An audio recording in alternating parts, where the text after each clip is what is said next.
सादर प्रणाम बंधुवर, मैं साक्षी सिंह आप सभी के समक्ष एक और प्यारी सी कहानी लेके उपस्थित हूँ। मैं आशा करती हूँ कि यह वीडियो आप सबको पसंद आए और अगर यह वीडियो आप सबको अच्छा लगे तो इसे लाइक, कमेंट, शेयर और सब्सक्राइब ज़रूर करिएगा। चलिए शुरू करते हैं। ये कहानी अंग्रेज़ों के ज़माने के समय की है। उस समय एक मुंशी जी रहा करते थे। वे हर रोज़ अलग अलग गांव में जाया करते और लगान वसूल कर सरकारी खाता में जमा कर दिया करते थे। उनका तो यही काम था। वे इतने चालाक और बुद्धिमान थे कि सारे गांव वाले उन्हें तहसीलदार साहब कह के बुलाया करते थे। एक बार मुंशी जी एक गांव में गए थे लगान वसूलने। वो लगान वसूलने का अंतिम दिन था। वो लगान वसूलते वसूलते राय जी के घर पहुँचे और राय जी की तो बड़ी चर्चा थी कि इनसे ज़्यादा बलवान कोई नहीं। डरते डरते जब मुंशी जी राय जी के घर पहुँचे तो उन्होंने बाहर से आवाज़ लगाई कि सुना हो राय जी, तहार 4 साल के लगान नइखे वसूलाइल बा। अभी दे दा कुल पैसा, ना ता सुन ला, सरकारी पैसा हजम ना होला।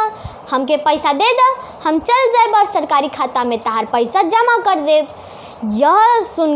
यहाँ बात अंदर बैठे राय जी बड़े ध्यान से सुने और उन्हें बहुत क्रोध आया। वे अपनी मोटी लाठी उठाकर बाहर निकले और मुंशी जी से कहा कि सुना हो मुंशी जी, हम तहार चला के जाना तानी, लेकिन ये बात ध्यान गौर से सुना, हम एक फूटी कौड़ियों ना देब, मगर तो से रसीद जरूर लेब। तो फिर मुंशी जी परेशान कि भाई कैसे हो सकेला भाई, अब तू रसीद लेबा और पैसा ना देबा। तो फिर राय जी ने कहा कि हाँ, हम एक फूटी कौड़ी ना देब, आ जहाँ बात बा पैसा के तब सुना, कुल पैसा तू आपन जेब से कटी ह, ना ता ई लठिया देखा हमार 6 महीना से तहरे खातिर के तेल पियावतनी।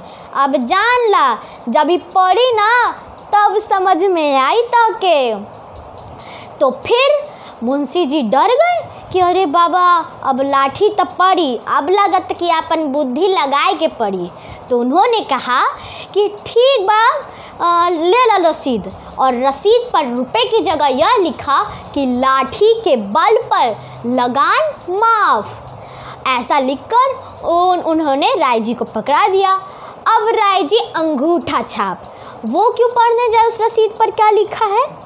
वो रसीद को लेते हैं और ठाट से अपने जेब में डाल लेते हैं और कहते हैं कि ठीक बा बबुआ, जावा जावा, फिर अगला साल अइबो न तो फिर देख लिया हमार लठिया, अब फिर दे दिया पैसवा। तो बोले कि हाँ दे दे भैया, दे दे, अब जाए दो। और फिर मुंशी जी वहाँ से खिसक लेते हैं।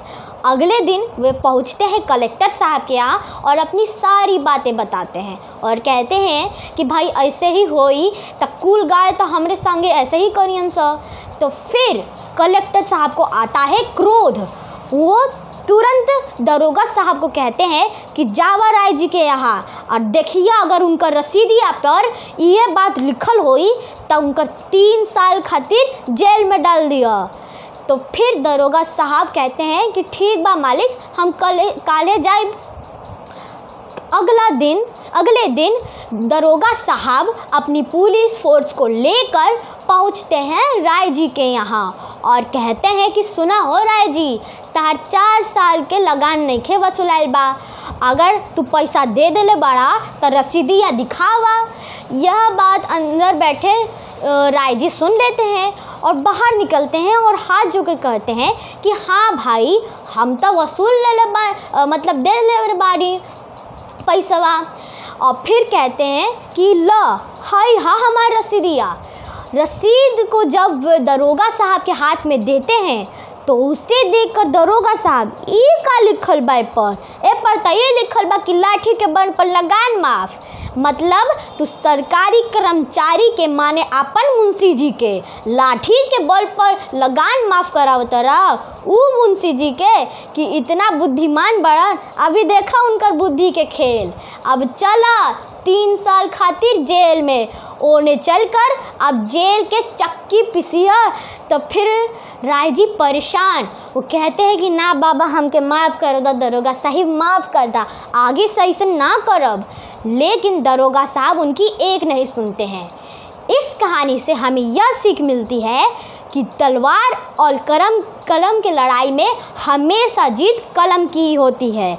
अगर हम इन दोनों वस्तुओं को एक साथ प्रयोग करें तो जीत हमारी ही होगी। तब तक के लिए धन्यवाद।